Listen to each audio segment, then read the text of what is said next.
আমি জান্নাতে যাব, আমার বন্ধু বান্ধব, আমার আপনজনদেরকে নিয়ে আমি জান্নাতে যেতে চাই।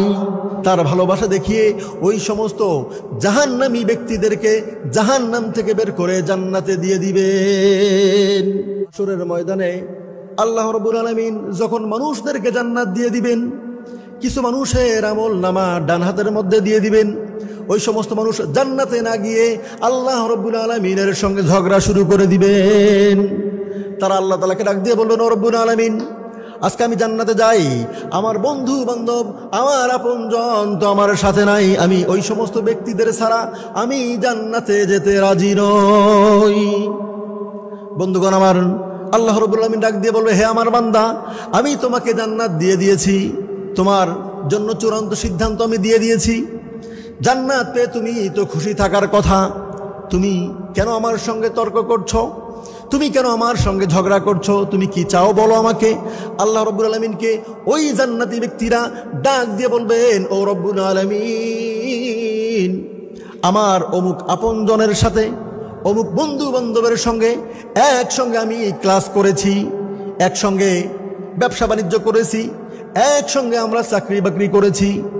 আজকে আমার বন্ধু বান্ধবের নিকট থেকে আমি অনেক ভালো আমল শিক্ষা গ্রহণ করেছি, অনেক কিছু ভালো জিনিস শিখেছি। আজকে তার আমল নামা খারাপ হয়ে যাওয়ার কারণে আপনি তাকে জাহান্নামে দিয়ে দিয়েছেন। আমি জান্নাতে যাব, আমার বন্ধু বান্ধব, আমার আপনজনদেরকে নিয়ে আমি জান্নাতে যেতে চাই। আল্লাহ রাব্বুল আলামিন যখন দেখবেন বান্দার প্রতি বান্দার এত ভালোবাসা দেখে আল্লাহ রাব্বুল আলামিন তার নিজের ভালোবাসা যেহেতু বান্দাদের থেকে অনেক গুণে বেশি, তার ভালোবাসা দেখিয়ে ওই সমস্ত জাহান্নামী ব্যক্তিদেরকে জাহান্নাম থেকে বের করে জান্নাতে দিয়ে দিবেন। বন্ধুগণ আমার, গভীর মনোযোগ দিতে হবে। পৃথিবীর জমিনে সব থেকে আপন বন্ধু, সব থেকে কাছের বন্ধু হলো বাবা মা। আজকে বাবা মা সন্তানদেরকে ভালো শিক্ষা মন্দ শিক্ষা উভয় শিক্ষা গ্রহণ করে সন্তানেরা বাবা মার নিকট থেকে।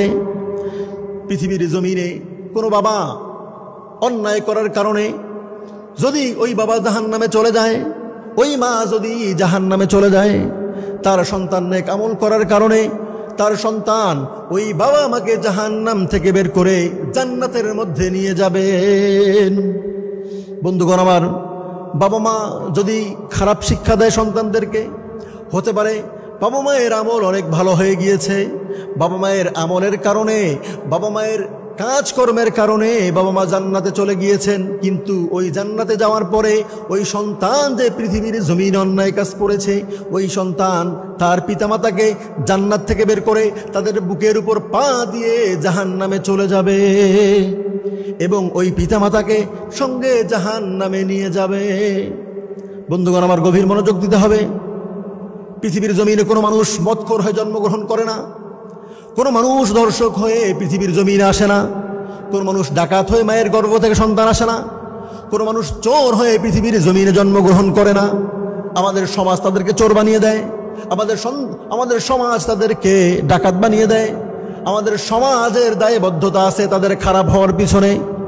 শুধু সমাজের দায়বদ্ধতা আছে এতটুকুই নয়, বাবা মায়ের দায়বদ্ধতা যেমন আছে, সমাজের দায়বদ্ধতা ততটুকু আছে।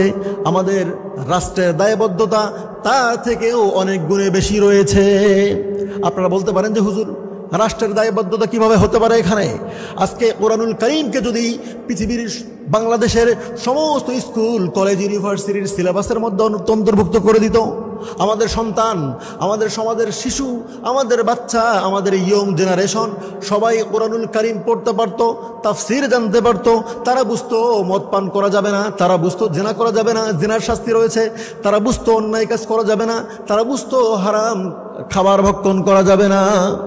তাহলে ওই সন্তানদের দ্বারাই পৃথিবীতে অন্যায় কাজ আর হওয়ার সম্ভাবনা ছিল না। আমাদের সমাজ কোরআনুল কারীমকে স্কুল কলেজ ইউনিভার্সিটিতে ইনক্লুড না করে দিয়ে আমাদের স্কুল কলেজ ইউনিভার্সিটিগুলোর মধ্যে সন্তানদেরকে ব্যঙ্গের ডাক শেখানো হয়, আমাদের সন্তানদেরকে গান বাজনা শেখানো হয়, আমাদের সন্তানদেরকে ডান্স শেখানো হয়। বন্ধুগণ আমার, গভীর মনোযোগ দিতে হবে। আমাদের সন্তান আমাদের জন্যই খারাপ হয়ে যাচ্ছে, আমাদের পরিবেশ আমাদের রাষ্ট্রের জন্যই খারাপ হয়ে যাচ্ছে। আজকে পৃথিবীর জমিনে কোনো সন্তান যদি কোনো বাবা মাকে নামাজরত অবস্থায় দেখে ওই বাবা মায়ের মতো করে করার চেষ্টা করে। আপনারা দেখবেন, খেয়াল করে দেখবেন, একজন বাবা তার সন্তান 1 থেকে 1.5 বছর কিংবা 2 বছরের বাচ্চা, প্যান্টটাও ঠিক মতো পরতে পারে না, পোশাকটা ঠিক মতো পরতে পারে না। বাবা তাকে গোসল করিয়ে দিয়ে গা মুছিয়ে দিয়ে তাকে বলে দিলেন যে বাবা যাও তোমার রুমের মধ্যে, তোমার আম্মুর ওইখানে গিয়ে তুমি প্যান্টটা পরে নাও, তোমার আম্মুকে বলে দাও তোমার আম্মু তোমাকে প্যান্টটা পরিয়ে দিবে। এ কথা বলার পরে সন্তান যখন মায়ের কাছে আসে, এসে দেখে মা নামাজের মধ্যে দাঁড়িয়ে গেছে। আমাদের সমাজের ওই সন্তানটা, ওই চাইল্ডটা, ওই শিশু বাচ্চাটা মায়ের নামাজ দেখে ওই ল্যাংটা অবস্থায় নামাজের মধ্যে দাঁড়িয়ে যায়, আসরা নাই? যখন মা রুকুতে যায় ওই রুকু দেখে তার সঙ্গে রুকু করবার চেষ্টা করে। মা যখন সাজদায় যায় ওই সাজদা দেখে ওই সন্তান সাজদা করবার চেষ্টা করে।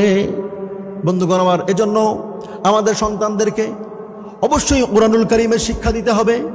আমাদের সন্তানদেরকে আমাদের ইসলামকে শিক্ষা দিতে হবে। আমাদের সন্তানদেরকে ছোট কাল থেকে তাদেরকে আদর্শবান বানাতে হবে।